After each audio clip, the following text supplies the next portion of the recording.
Baiklah, kita sambut Capres-Cawapres nomor urut 1, Bapak Anies Baswedan dan Bapak Muhaimin Iskandar. Kami undang ke atas panggung pasangan calon nomor urut 1.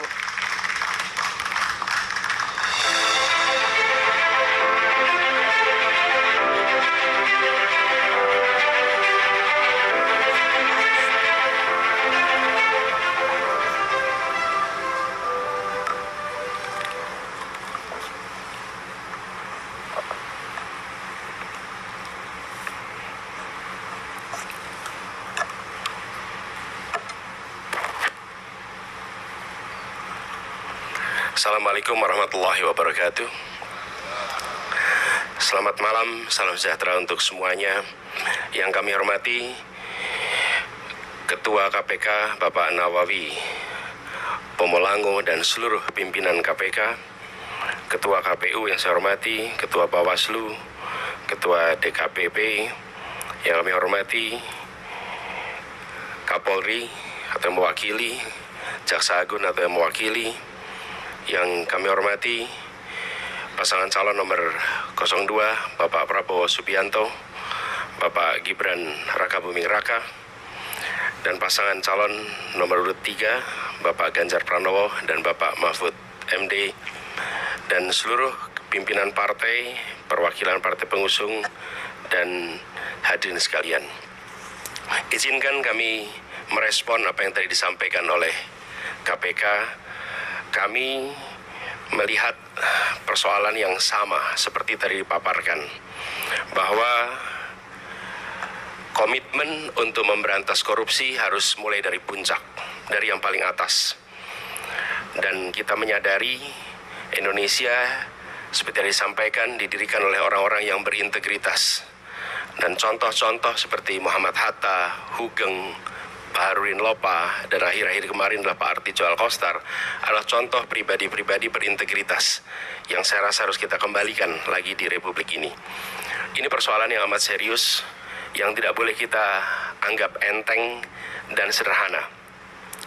Tadi disampaikan tentang Corruption Perception Index yang menurun, SPI, IPAK yang tadi ditunjukkan. Kami melihat ada problem yang amat serius di dalam kepercayaan publik terhadap pemberantasan korupsi. Yang itu juga tercermin. Bulan lalu ada survei CSIS terhadap lembaga-lembaga pemerintahan, dan di antara lembaga pemerintahan paling rendah kepercayaan adalah DPR, dan di atas DPR adalah KPK. Justru KPK bukan lembaga yang paling dipercaya, tapi termasuk lembaga yang paling rendah kepercayaannya. Karena itu kami ke depan berkomitmen untuk bisa melaksanakan beberapa hal. Pertama adalah mengembalikan kepercayaan publik, mengembalikan KPK menjadi institusi yang memiliki kekuatan dan memiliki kemampuan untuk menindak seluruh tindakan pelanggaran korupsi. Dan ini dari aspek apa? Satu, undang-undangnya. Kita ingin mengembalikan agar KPK berwibawa lagi secara legal seperti dulu. Dan ini artinya merevisi undang-undang KPK. Kami ingin agar revisi ini akan bisa mengembalikan KPK kepada posisi yang kuat. Yang kedua adalah standar etika yang tinggi di tubuh KPK. Kita ingat era di mana KPK datang di sebuah tempat, tidak mau ikut makan, tidak mau ikut kegiatan-kegiatan yang didanai di luar KPK. Standar yang tinggi itu harus dikembalikan di KPK, sehingga bukan saja undang-undangnya memberikan kekuatan dan kemandirian, tapi juga di dalamnya baik pimpinan maupun seluruh staf bekerja dengan kode etik yang amat tinggi. Yang ketiga adalah rekrutmen. Rekrutmen di KPK kita perbaiki sama-sama seperti tadi disampaikan yang diusulkan oleh Presiden di tingkat pimpinan maupun rekrutmen staf. Bukan sekedar mencari pekerjaan, tapi menjadi tempat untuk memberantas korupsi. Ini hal pertama yang kami ingin lakukan. Yang kedua adalah seperti katakan tadi, optimalisasi LHKPN. Dan kami setuju, bila tidak itu dilaksanakan, maka bisa dilakukan demosi, bahkan reposisi atau sanksi yang lain. Lalu Kami melihat perlunya kita menuntaskan undang-undang atau RUU perampasan aset. Koruptor harus dimiskinkan, tidak ada pilihan lain. Ini adalah hukuman yang harus diberikan. Yang berikutnya adalah kami ingin mendorong konsep illicit enrichment dan trading in influence. Sesuai dengan UNCAC yang harapannya nanti akan menjadi arus utama dalam pemberantasan korupsi. Lalu yang tidak kalah penting, kami berencana untuk mendorong pengesahan RUU pendanaan politik. Karena salah satu problem utama adalah justru karena proses politik pelibatan, baik itu kegiatan partai politik, kegiatan kampanye yang tidak memberikan ruang yang cukup untuk pendanaan dari negara dan publik menjadi salah satu sumber korupsi yang terjadi di Republik ini. Kemudian kita berencana untuk memberikan hadiah yang layak bagi pemburu koruptor, sehingga yang memburu koruptor bukan hanya aparatur dari KPK, kepolisian, dan kejaksaan, tapi semua pihak yang ikut melaporkan, memburu, mereka mendapatkan reward yang setara. Ini adalah komitmen kami terkait dengan pemberantasan korupsinya. Yang berikutnya adalah terkait dengan sektor-sektor utamanya. Pemberantasan korupsi harus diselesaikan di semua sektor. Tapi kami melihat ada beberapa sektor utama yang harus diawalkan. Pertama adalah aspek pendapatan negara. Kami melihat penting sekali pada aspek ini dilakukan tindakan yang serius. Pajak, cukai, PNBP. Kemudian sektor sumber daya alam khususnya dan sumber daya laut. Yang ketiga adalah sektor pangan, karena korupsi di sektor ini berdampak amat besar kepada kesejahteraan rakyat Indonesia. Yang berikutnya adalah yang ketiga, sektor layanan dasar, pendidikan, kesehatan, infrastruktur. Ini memiliki efek yang amat besar pada kualitas pendidikan, kualitas pelayanan kesehatan, bahkan kualitas perekonomian karena infrastruktur yang terganggu oleh praktek-praktek korupsi. Berikutnya adalah bisnis ilegal, judi, narkoba, dan lain-lain. Inilah sektor-sektor utama yang dalam hemat kami perlu menjadi perhatian di dalam pemberantasan korupsi. Jadi Bapak-Ibu sekalian yang kami hormati, kami berkomitmen bukan sekedar karena saat ini dalam tanggung jawab untuk menjadi calon presiden, calon wakil presiden, dan dimintai komitmennya di KPK. Perlu kami sampaikan bahwa komitmen kami untuk memerangi korupsi sudah dimulai sejak zaman dulu. Zaman mahasiswa aktif untuk memerangi praktek-praktek korupsi di era KKN merajalela. Ketika kami bertugas sebagai akademisi, rektor, maka kami menetapkan mata kuliah anti korupsi sebagai mata kuliah wajib yang harus diambil oleh setiap mahasiswa. Dan waktu itu bekerja sama dengan KPK. Barangkali menjadi satu-satunya universitas di Indonesia, bahkan mungkin di dunia, yang menjadikan mata kuliah anti korupsi sebagai mata kuliah wajib. Dan tujuannya seperti disampaikan oleh Pak Nurul Gufron tadi, di aspek pendidikan kita ingin memangkas suplai potensi koruptor. Dan bila itu dikerjakan, harapannya dalam jangka panjang kita akan bisa mencegah potensi itu. Yang berikutnya, ketika kami bertugas di DKI, kami membentuk yang disebut sebagai Komisi Pencegahan Korupsi Ibu Kota, KPK Ibu Kota. Ini dikerjakan untuk kita mencegah praktek korupsi yang ada di dalam institusi Pemprov DKI Jakarta. Jadi Bapak-Ibu sekalian kami hormati, soal ini adalah soal serius, bukan soal untuk main-main, bukan soal untuk guyonan. Ini adalah persoalan korupsi yang amat mendasar harus dibereskan. Dan kami tegaskan bahwa komitmen yang kami sampaikan di sini adalah komitmen kami melanjutkan apa yang sudah kami kerjakan selama ini. Bukan semata-mata karena ditugasi menjadi pasangan calon presiden, tapi ini adalah komitmen lama yang akan kami teruskan. Dan insya Allah ketika kami ditugaskan, maka integritas menjadi faktor nomor satu dalam penentuan pribadi-pribadi di pemerintahan. Termasuk ketika penyusunan kabinet dalam penyusunan pimpinan-pimpinan lembaga, termasuk dalam mengusulkan nama-nama menjadi anggota KPK, pimpinan KPK. Ini semua bagian dari komitmen kita untuk mengembalikan agar kepercayaan rakyat pada pemimpin, kepercayaan rakyat kepada pemerintahan bisa pulih kembali, dan dengan kepercayaan itu kami yakin Indonesia akan bisa meraih semua yang dijanjikan oleh kemerdekaan. Seperti yang disampaikan tadi, 4 hal itu hanya akan bisa tercapai apabila kita memiliki komitmen untuk menjunjung tinggi integritas, kompetensi, dan inilah komitmen yang kami berikan kepada seluruh rakyat Indonesia melalui forum yang terhormat pada malam hari ini. Terima kasih. Assalamualaikum warahmatullahi wabarakatuh. Terima kasih Bapak Anies Baswedan dan Bapak Muhaimin Iskandar yang telah menyampaikan respon dan komitmen anti korupsi. Kami silakan untuk kembali ke tempat duduk.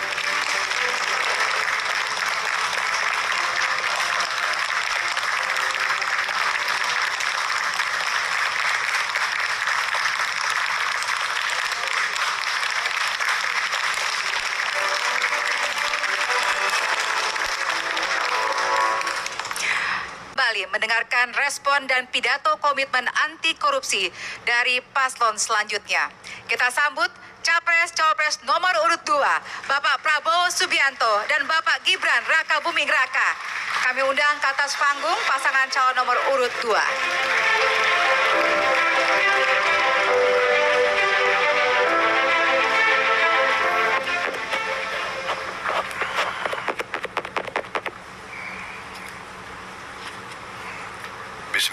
Bismillahirrahmanirrahim. Assalamualaikum warahmatullahi wabarakatuh.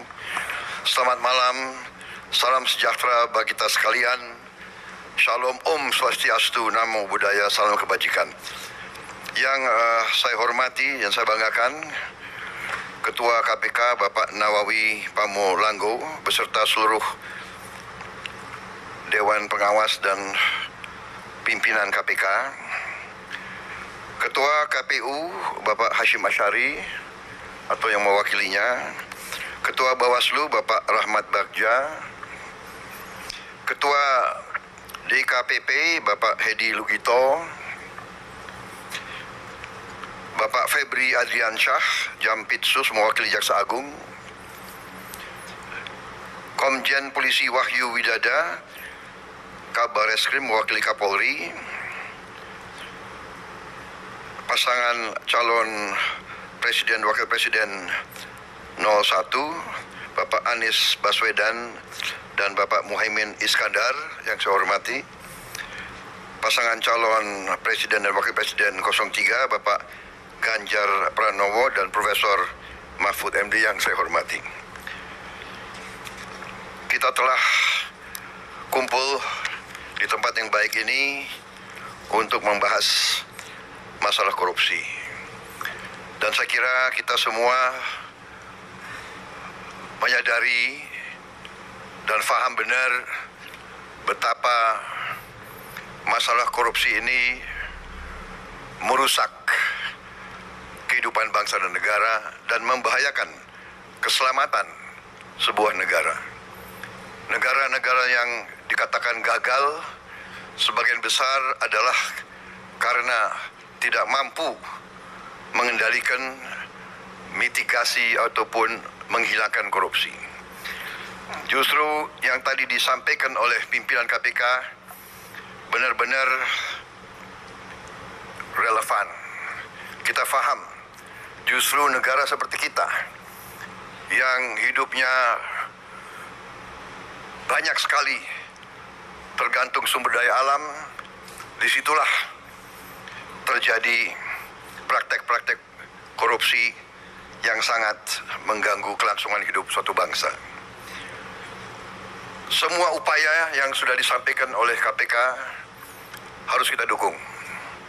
Dan saya bertekad untuk mendukung dan untuk manakala saya nanti bersama Saudara Gibran menerima mandat dari rakyat, saya bertekad untuk memimpin upaya pemberantasan korupsi dengan sungguh-sungguh dan dengan total. saudara-saudara sekalian. Pendekatan yang sudah dilakukan itu sudah benar. Pendekatan pendidikan, kemudian pencegahan dan penindakan. Itu sudah benar, harus kita tingkatkan. Tetapi saya memandangnya dari segi sistemik, dari segi realisme. Jadi, menurut pandangan saya, kita harus dengan secara realistis mengatur kualitas hidup semua pengambil keputusan yang mengendalikan roda pemerintahan, terutama yang memegang anggaran besar. Kualitas hidupnya ini harus dijamin dan diperbaiki. Contoh, hakim.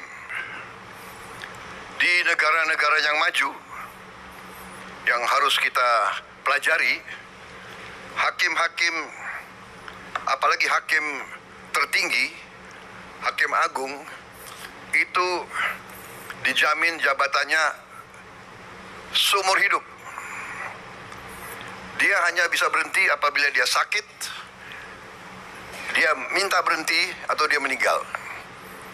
Itu di Amerika, itu di Inggris. Kemudian, Ketua Mahkamah Agung adalah pejabat negara yang gajinya tertinggi. Kediaman resminya lebih besar, atau lebih besar dari Perdana Menteri. Itu di Inggris. Hakim-hakim itu dijamin penghasilannya begitu besar sehingga bisa dikatakan dia tidak ada insentif untuk korupsi sama sekali. Ini yang saya anggap pendekatan sistemik dan pendekatan realistis. Pejabat-pejabat yang memegang anggaran besar, kualitas hidupnya dan penghasilannya harus sesuai. Sekarang direksi perusahaan swasta, bahkan perusahaan BUMN, gajinya jauh lebih besar dari Panglima TNI, dari dirjen-dirjen, dari menteri-menteri yang memegang anggaran negara yang triliunan. Ini saya kira harus kita mendekatinya secara realistis. Ini keyakinan saya. Jadi kita perbaiki kualitas hidup, kita tingkatkan gaji-gaji semua pejabat, semua penyelenggara negara. Kita mampu, saya sudah hitung dengan tim pakar saya, Indonesia negara kaya bukan negara miskin. Kita mampu, kita tingkatkan kualitas hidupnya, kita jamin kualitas hidupnya dengan berbagai sistem. Dengan demikian, kita tegakkan semua undang-undang yang perlu ditegakkan. Bila perlu, pembuktian terbalik. Tidak perlu kita tunggu delik pengaduan. Tetapi seorang pejabat yang mau menjabat jabatan penting harus transparan, harus bisa dilihat. Karena itu saya sangat dukung LHKPN untuk ditegakkan dan diberi sanksi manakala LHKPN itu tidak jujur. Semua kekayaan harus dilaporkan. Jadi intinya demikian, pendekatan secara realistis, sistemik. Kita perbaiki kualitas hidup, kita jamin kualitas hidup sehingga tidak terjadi suatu hal yang tidak masuk akal. Sebagai contoh, pejabat yang mengendalikan anggaran kontrak-kontrak besar itu diperlakukan sama dengan pejabat yang tidak punya tanggung jawab sebesar itu. Ini saya melihat sehari-hari di lingkungan tanggung jawab saya. Di Kementerian Pertahanan ada pejabat yang mengendalikan triliunan dalam kontrak-kontrak. Pangkatnya sama dengan pejabat yang kerjanya rutin. Ini saya ajukan sudah 2-3 tahun untuk jabatannya dinaikkan. Mungkin tidak dari segi gaji, tapi dari segi penghormatan. saya mau usulkan pejabat-pejabat di Kementerian Pertahanan yang mengendalikan anggaran begitu besar diberi bintang 3. Tapi sampai sekarang ya mungkin birokrasi dan sebagainya masih belum tembus. Itu pertama, jadi sistemik pendekatan. Yang kedua menurut saya adalah kehendak politik, political will. Tadi saya sependapat dengan Pak Anies tadi, harus dari atas. Political will, kehendak politik untuk menegakkan pemberantasan korupsi dan ingarso sung tulodo, memberi contoh. Pengalaman saya di tentara, kalau pemimpin memberi contoh yang jelek, anak buahnya lebih jelek lagi.